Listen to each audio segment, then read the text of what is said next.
Party పెట్టు, కానీ తెలంగాణకి క్షమాపణ చెప్పంటే నా తెలంగాణకి మీరెవరు అడగడానికి, క్షమాపణ చెప్పడానికి మీరెవరు?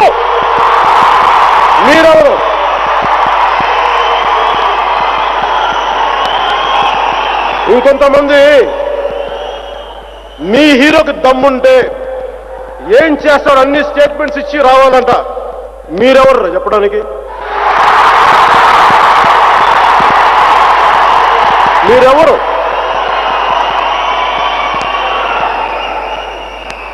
ఢిల్లీ నాయకుడు ఒక ఆయన, ద నోబుల్ సోల్, పవిత్రాత్మ దిగ్విజయ్ సింగ్ గారు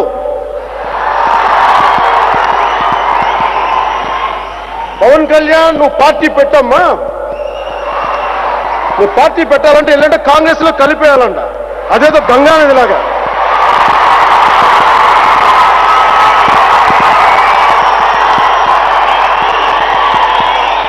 నేను దిగ్విజయ్ సింగ్ గారిని అడుగుదాం అనుకున్నా, నేను మీకు ఎలా కనిపిస్తున్నాను?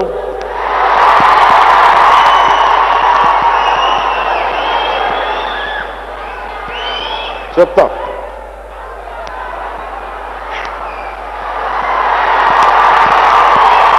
చివరికి ఇంకొకరు నాకు బాగా, ఆయన అంటే నాకు చాలా ఇష్టమా, నీకు ఇప్పుడే చెప్తున్నా. అమ్మాయి తర్వాత మళ్ళీ నేను అంతగా ప్రేమించేది ఆయన్ని. ఆయన అంటారు, ఈ ఆంధ్రోడు సంక్రాంతి గంగిరెద్దులో కొత్త దుకాణం పెట్టిండు, అసలు ఈ సినిమా అని నమ్మద్దు. అరే బాయ్, ఆయన పేరేంద్ర బాయ్, పవన్ కళ్యాణ్ అంటే.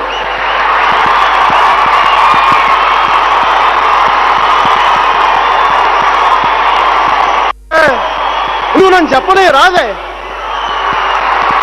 ఇంకా నేను చెప్పకుండా ఇట్లా ఆగమాగం చేస్తే ఏం చేయాలి? నేను చెప్పనే.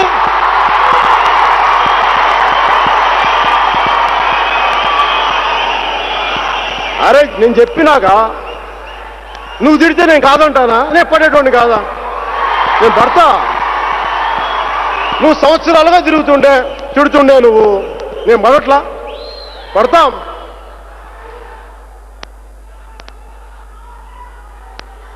అయినా నన్ను విమర్శించే రాజకీయ నాయకులందరికీ, ప్రతి ఒక్కరికి పేరు పేరున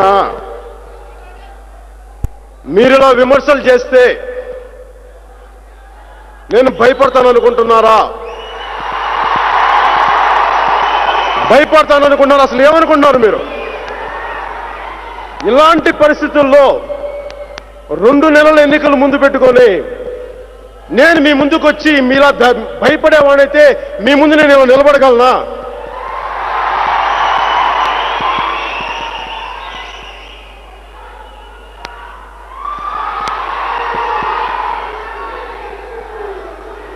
నాకు పిరికితనం అంటే చాలా చిరాకు. పిరికితనంతో వెన్ను చూపడం నాకు తెలియదు. చచ్చిపోవడానికైనా సిద్ధపడతాను కానీ నా వెన్ను చూపును.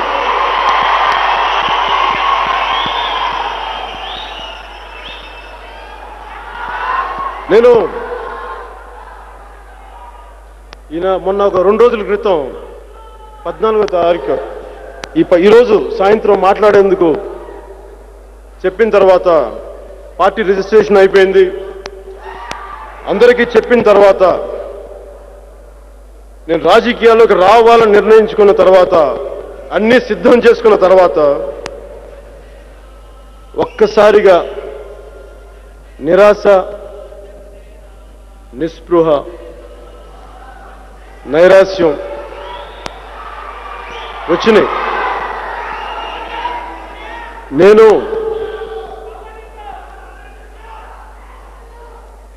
ఎవరికి ఎదురెళ్తున్నాను? దుర్మార్గమైన రాజకీయాలక, నీచపు రాజకీయాలక, లేకపోతే నేను ప్రాణం గుండెలో పెట్టుకుని చూసుకునే అన్నయ్యక?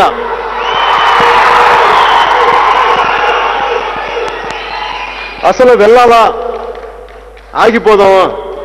చెప్పాం కదా, కొన్ని అందరూ నన్ను తిడతారు, నువ్వు పిరికోడు అంటారు, వీడు పారిపోయాడు అంటారంటే అన్నయ్య మీదకి అన్నయ్య మీద అనిపించుకోవాలని నాకు లేదు. అలాగని చెప్పి జరుగుతున్న పరిస్థితులను చూసి అట్లాగే ఉండిపోవడం లేదు. చాలా సతమతమయ్యాను. ఇక్కడికి నేను వస్తున్నట్టు మా ఇంట్లో ఎవరికి తెలియదు. మా అమ్మకి తెలియదు, మా అక్కలకి తెలియదు.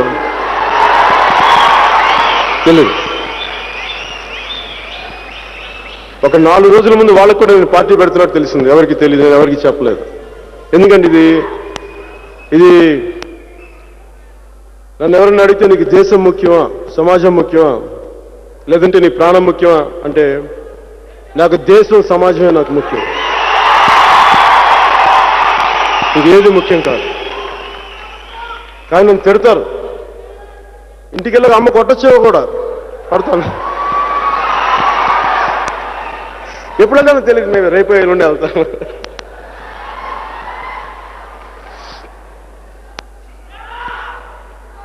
తర్వాత ఆ బాధ తగ్గల. అరే నేను చెప్పనేమే, నువ్వు చెప్తావా, నన్ను మాట్లాడి రాదని. నాకే అనిపిస్తుంది, అరే నీకు రాజకీయాలు అవసరమా? ఏదో సినిమాలు చేస్తున్నావు, డబ్బులు బాగానే వస్తాయి, ఇప్పుడు అప్పులు కడతా ఉంటావు, భరించకూడదు. మళ్ళీ ఇప్పుడు నీకు రాజకీయాలు ఎందుకురా నీకు అంది. నాకు నిజం అనిపించింది. శుభ్రం ఇంట్లో కూర్చోవచ్చు కదా, మంచిగా ఉంటుంది. ఏదో తోటకు పోయేదన్నా మామిడి చెట్లు అయితే మామిడికి చెట్టు కింద కూర్చొని తీర్చని ఉంటుంది. ఆలోచించా. నా రూమ్లోకి వెళ్ళాను. వెళ్తే నాకు నా 3 పిల్లల్ని చూశాను. నా 2 కూతుర్ని చూశాను. ఒక కూతురికి 4 ఏళ్ళు, ఇంకో కూతురికి 2 ఏళ్ళు, నా కొడుక్కి 8, 9 ఏళ్ళు అనుకుంటా. ఇప్పుడు అడగలా నిజంగా, ఇప్పుడు అడగల.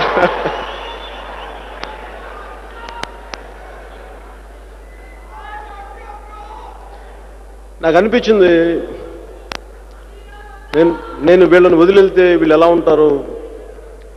రాజకీయాలంటే ప్రాణాలకు తెగించి రావాలి. అందరిలాగా ఎస్కేపిస్ట్ రాజకీయాలు చేయలేను, పిరికితనంతో రాజకీయాలు చేయలేను, కన్వీనియంట్ రాజకీయాలు చేయలేను,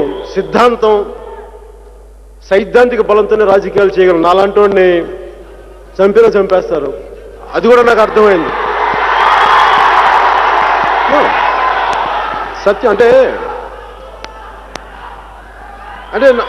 అంటే సమాజం కోసం నిస్వార్థంగా పనిచేయాలంటే ప్రాణాలు తెగించి పోరాడాలి. అలాంటి సమయంలో వీళ్ళు ఏమనుకుంటారు పాపం అనిపించింది. మళ్ళీ ఇందాక మీకు చెప్పినట్టే, నా దేశం ముఖ్యమా, నా సమాజం ముఖ్యమా, నా భారతదేశం ముఖ్యమా, నా భారతదేశ మనుషులు ముఖ్యమా అనుకున్నప్పుడు నా కుటుంబం చాలా చిన్నదిగా అనిపించింది. అందుకే ఈరోజు ఇలా రాగలిగాను, మీ ముందు నిలబడగలిగాను.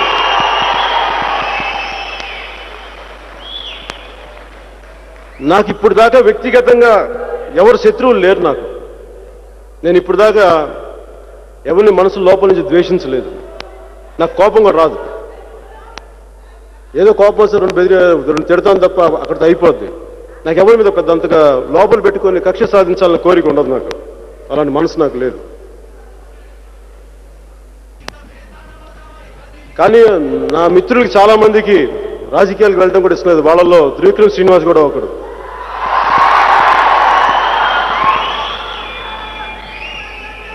నేను అతనితో కూడా గొడవ పెట్టుకుని వచ్చేసాను. అలాగే అన్నిటికంటే నాకు ఒక్క మిత్రుడు నిలబడ్డాడు. ఆ మిత్రుడు మీకు ఎవరికీ తెలీదు. అందరూ ఏమనుకుంటారంటే నేను సిపిఎఫ్ని ఆపేశాను అనుకున్నారు, కామన్ మ్యాన్ ప్రొటెక్షన్ ఫోర్స్ని. అది నేను ఆపలా.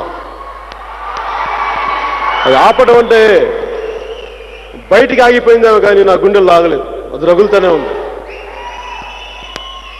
ఆ సిపిఎఫ్ ఈరోజు జనసేన అయింది.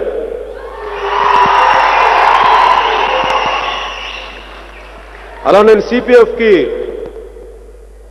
ఎస్టాబ్లిష్ చేసినప్పుడు నేను చాలా మంది మంచి వ్యక్తులను కలిశాను. సంఘం పట్ల ఎంతో ప్రేమ, దేశం పట్ల ఎంతో భక్తి, అలాంటి వ్యక్తులందరినీ కలిశాను. వాళ్లలో ఒకడు రాజు రవితేజ్ అని వరంగల్ జమ్మికొండ నుంచి వచ్చిన నా మిత్రుడు ఒకడున్నాడు. నాకు తను వెన్నుదన్నుగా నిలబడ్డాడు. మేమిద్దరం ఎంతో మదించాం, శోధించాం. ఈ 5 సంవత్సరాలు కనీసం రోజుకి 8 గంటలు 9 గంటలు తక్కువ కాకుండా 10 గంటలు తక్కువ కాకుండా ఆలోచిస్తూ వచ్చాం. కాకపోతే దాన్ని పార్టీ పెట్టాలన్న ఆలోచన అయితే లేదు, కానీ ఉన్న సమస్యలను మాట్లాడుకుంటూ వచ్చాం. నా వెనక ఎవరు